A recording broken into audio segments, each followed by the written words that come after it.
Hey guys, Tim with Little Crow Gunworks. Welcome back to the channel.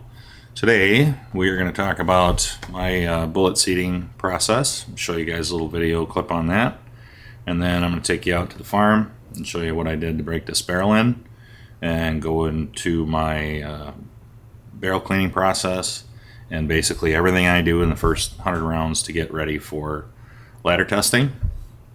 But before I do that, there's a couple housekeeping things I want to take care of. So I don't really want to put an interruption video in the middle of this series just to answer questions. So I'm kind of trying to address things as I go along. But I don't know, I might have to put a video in here somewhere. So I know you guys are licking your chops waiting for the ladder testing video and seating depth testing videos and that sort of thing. And you're hoping that that's gonna solve all your problems. They are going to be helpful, but one thing I wanted to talk about was that part 7 bump sizing brass video. That's been out for about a week now and has like 11,500 views. And I was talking to Dale about it, and he really liked the video, and he's pretty surprised that it hasn't gone viral yet. And I thought it would be doing better too, but you know, he basically said, he's like, I thought this is what people were waiting for, is, you know, how to size their brass appropriately for optimal consistency. And I think that's probably because he realizes how important it is. You know, if you guys, what's the best way to say this? So a lot of guys in the comments are saying that, hey, I'm using this tool, I'm using that tool, I'm doing these steps, whatever, and my brass is coming out with consistent shoulder bump and consistent neck tension. Is this okay? The answer is yes. I hope you guys understand by now that this isn't about the equipment. Like, you don't have to use the dies that I use and the press and whatever else. It's not about equipment. It's about getting a good process in place that is repeatable and consistent. So if you're getting to where you want to be and the steps you're taking isn't too much screwing around for your liking, and it's consistent and always works the same, do it. But if you're on the other side where you're not sizing brass like I showed in that video, and you have no idea what your fired shoulder dimension is, you have no idea what your size shoulder dimension is, you're just following the instructions in the die box and hoping for the best, and you're thinking that the seating depth tests, or not seating depth tests, but yeah, the ladder tests and seating depth tests are going to turn your guns into one-hole rifles, and you're not going to change anything about the way you're sizing, and you're just going to keep following the instructions in the die box, you're dreaming. You know, this series is like a book. You start at the beginning and you work your way up until now, and everything leading up, I'm telling a story, basically, and everything leading up to this point is like a prerequisite to understand the story. So you have to be doing everything in the subsequent videos before the future videos are even going to matter. You know, if like I said, if you're doing it with different tools and different dies in a different way, but it's coming out consistent, great. But if you have no idea how much you're actually sizing your brass, no amount of ladder testing is going to help you. Sizing your brass and getting it to a consistent dimension that's just sized enough for your chamber is just as important as ladder testing or seating depth tests or using optimal powders like I showed you in Gordon's reloading tool, or any of that other stuff. So if you're not doing it, try it. Just try it. And by example, I'm going to read a couple comments here. I never do this, but I'm going to anyway. The top comment on that video, part 7, that I pinned, the precision sizing, as Dale calls it, precision sizing video, the comment is by Sharper Iron. Someone beat me to this, but I've been saying since the 3rd or 4th video that this was already the best reloading series on YouTube, and I know because I've watched every frickin' one. Case in point, I've had lots of inconsistency with my shoulder bump when I resize. I was always told that I was being too picky for my cheap Lee press and cheap Hornady dies that I was using to expect better consistency. Going back through a batch and sending it home, or slamming it home like I said in the video, slamming it home with some oomph, I got every single case to my set measurement plus or minus half a thou. Why has nobody ever mentioned this before? Two reasons. Either they don't know it, which is most likely, or they do and they're putting it behind a paywall. Those are the only two reasons. So, and you see this. If you go watch other videos, you'll see you have to anneal and you have to use these most expensive dies and you have to use this special $2,000 press and you have to do this and you have to, when you run the ram down and you run the case up in there, you have to hold it there for a 9 count and all the other stupid shit you see online. They're trying to solve the problem I already solved. That's what they're doing. Is their headspace is coming out inconsistent, so they just keep throwing stuff at the wall. And well, maybe if I had this, it'll come out consistent. Maybe if I had this, maybe if I had this, maybe if I had this. Slam the frickin' brass in there, like a stamp. Think about a stamp. How a 50-ton stamp stamps out parts. Swift, boom, get it done, and it comes out the same size every time.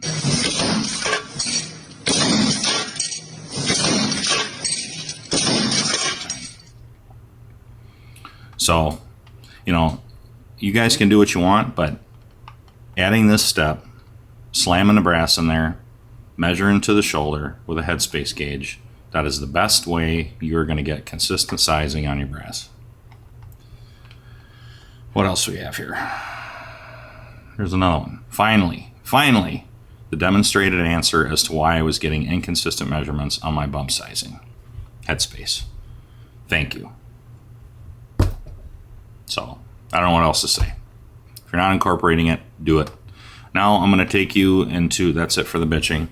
Now we're going to go into that sizing video that I shot last fall. Not sizing, seating video that I shot last fall and show you how I seat bullets and how I charge cases and seat at the same time. And, you know, how to me, it's all about precision and efficiency. So once I know it's coming out precise, it's how fast can I get it done. And you'll see that. And then we're going to go out to the farm and I'm going to show you how I chose to break this barrel in, which we're basically going to pound steel targets all day with a completely unproven load based on one 5-shot group at 100 yards. That lower charge of reloader 15, which I did not even, I adjusted the scope so I knew it was zeroed. And then I didn't even shoot another group to confirm it. I just went up a click, left 2 clicks, reset the turrets, went out to the farm and hammered steel all day with no load development and no final, even zero verification. So I'm hoping that this video inspires you and lowers the intimidation factor and shows you that everybody's worried about their group size and everybody's trying to shoot the smallest groups possible. And you're going to see that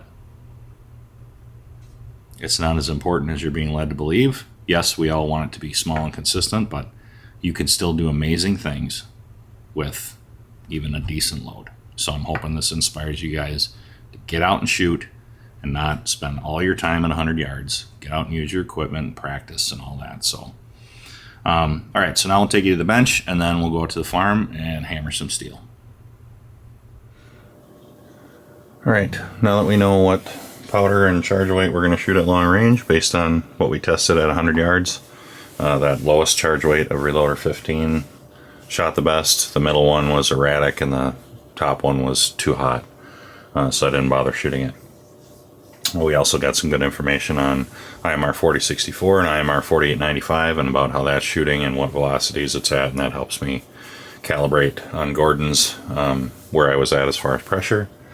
But now we're all set up with our 308 Winchester die. The seating depth is already set from when I tested the loads initially.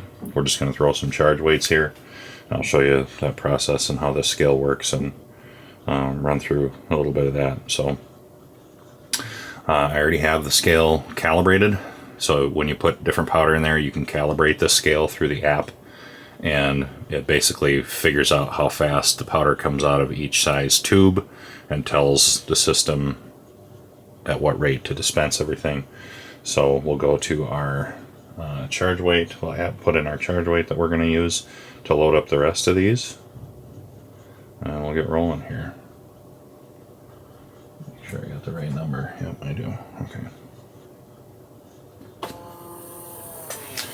guys can get to see how I do this and the cadence that you can set once everything's working and you got everything set up. So you'll see the scale dispenses pretty quickly. It overthrows occasionally, but you can tune it and mess with the settings on the app here and try to minimize overthrows. Because we're just using these to break in the barrel, I don't really care if it overthrows. I'm gonna dump it in and shoot it anyway, because an overthrow on this scale is still more accurate than any other normal scale you might get. Like even a RCBS Matchmaster is less accurate than this thing when it overthrows. So we have some room for error and forgiveness. Alright, so now I have one in here that's loaded and ready to seat. I have one charged. Now I have a second one charged. And usually what I'll do is I'll have one in here ready to seat, and then one or two over here that have powder in them and are ready to come over here. And once I'm at that point, then when I put this in here and it starts dispensing, I seat my bullet. And you notice I run the ram hard just like when we're sizing it. So what was my 2.240 is where I need to be.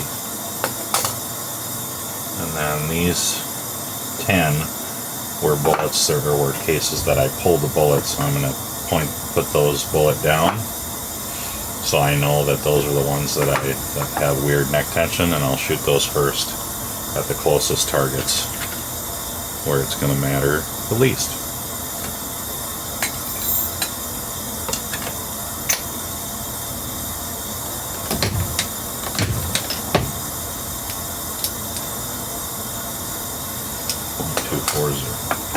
.239. They should all seat, based on the consistency of these bullets, they should all seat within 1,000th of each other, which is more than good enough for breaking in a barrel. I like using these Saturn funnels. They have grooves or ridges on the inside of the funnel and a little bump that I always put the bump toward me.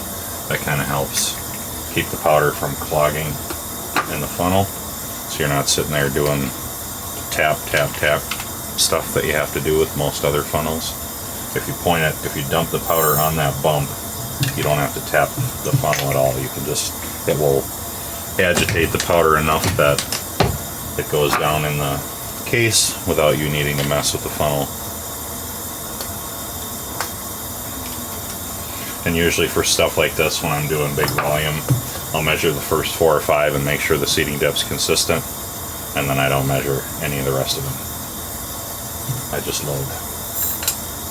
And that's kind of the beauty of this setup, is the speed and precision. So we're using a micrometer seating die and a top end scale and dispensing system.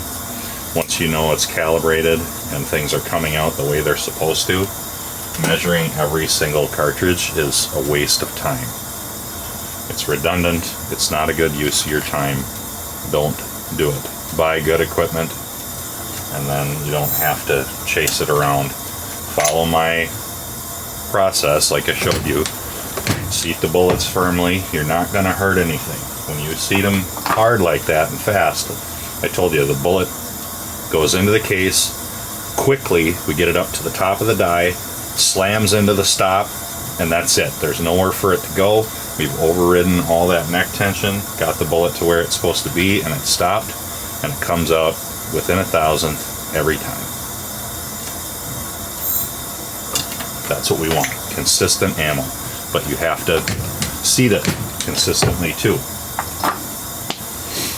You're involved in this process. It's not just good equipment. You have to do it correctly as well.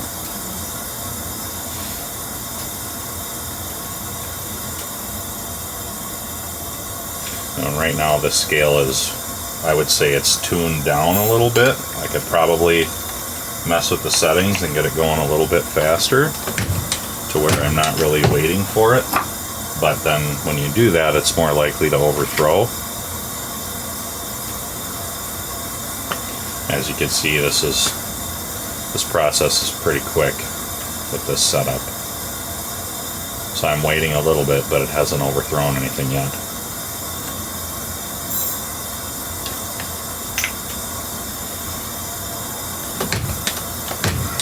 Key to the speed with the system is you want that cup in the scale as much as possible. When you take it out, dump your charge and get it back in there, because that's what we're waiting for, is the scale. Like I said, I can adjust the settings and get it going faster than this, but then it may start to overthrow, and right now it's throwing perfect charges, so I'm not going to worry about it. It's going fast enough for what we're trying to do. Alright, so those are the ones that had a bullet in them, and then I pulled it. I did not resize the neck afterwards to still have adequate neck tension, so I just loaded them but segregated those, and I'm going to shoot those up first at the closer targets, and then the rest of the loaded rounds I'll put bullet up so I know the difference.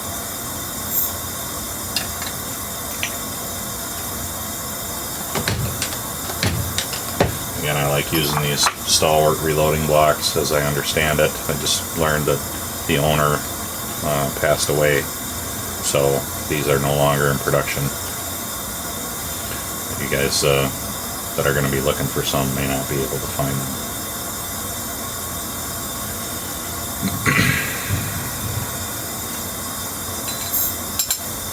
Our powder choice here, Reloader 15, it's powder that I bought, I don't know how many years ago, probably 15 years ago, maybe more.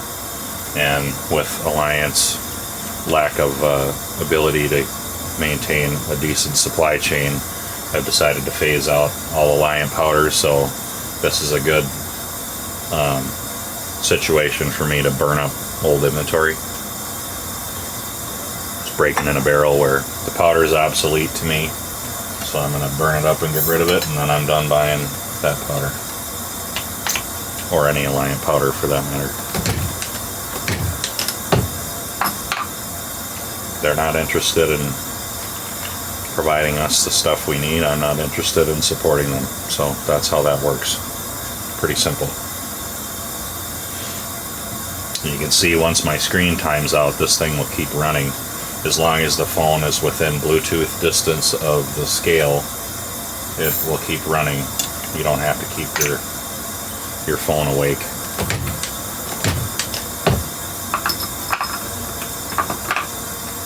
Alright, well, I'm going to blast through the remaining 60 of these and get my stuff packed up and head out to the farm. We'll see you there.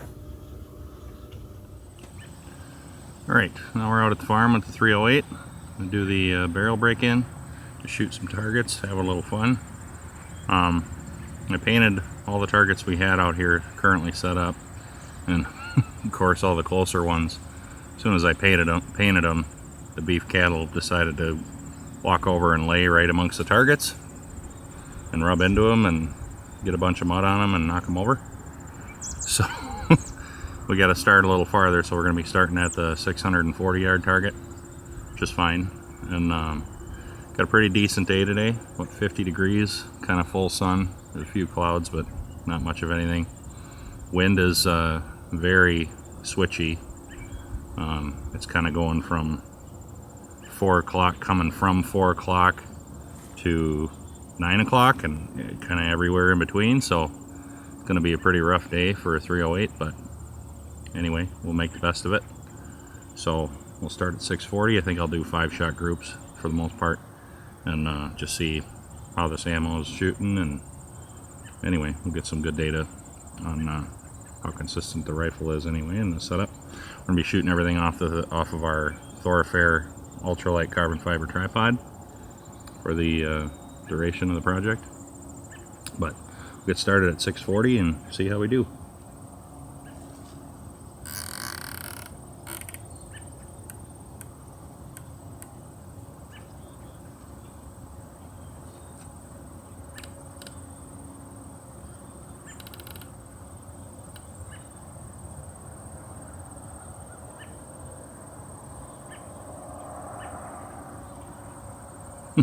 trying to get a bearing on what this wind is doing.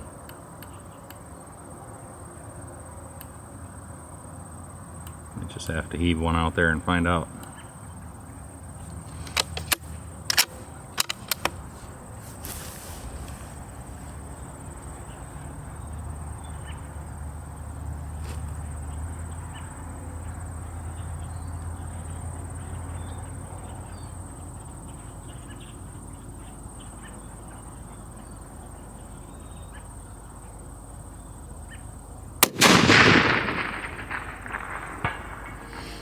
Right edge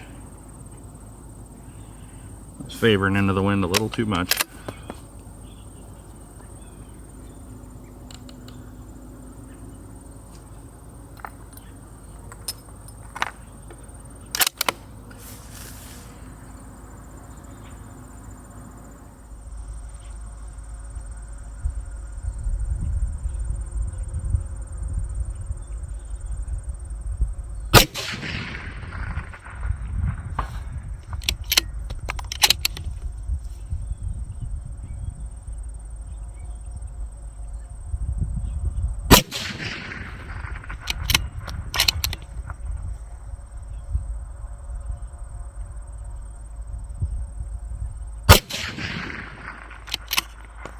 Woo.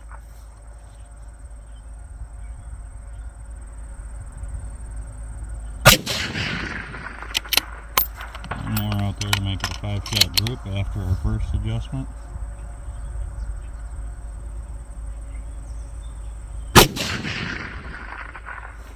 Wow. Pretty good little group out there. On that other little plate out there, it's a 10-inch square. 640 yards. Make sure the camera didn't lose focus. Nope. Alright. See if we can go 3 for 3 on that 10-inch square.